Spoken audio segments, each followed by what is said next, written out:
näiteks Kolumbia on megarattariik selles suhtes, seal on nii palju inimesi seal, aga seal rattateid ei ole. No sellised nagu normaalsed, nagu meil siin on. Aga seal sõidetakse nagu, ala nagu meil Tallinn-Tartu on. Aga seal on üks rida ratturite jaoks ja seal on suurtel teedel. Ja seal on megaliiklus ja kui ma esimest korda läksin, siis seal ma ütlesin, ma ei pea siin üle nädala vastu. Tegelikult harjusin ära sellega ja kõik autojuhid saavad aru, et ratturid on selles riigis püha ja neid me ei puutu selles suhtes, et nendegi tasu jamada. No nendel on ikkagi Tour de France võitjaid ja kõik see hakkabki sealt pihta, et ise sõidavad palju rattaga ja nii ta on.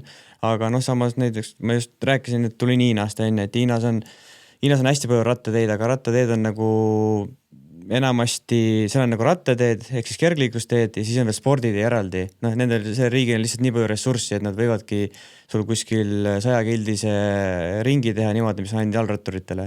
Et seda tõenäoliselt meil võib-olla isegi ressurssi oleks, aga keegi seda poliitikutest läbi ei lase siukest tapsu. Kahjuks jah.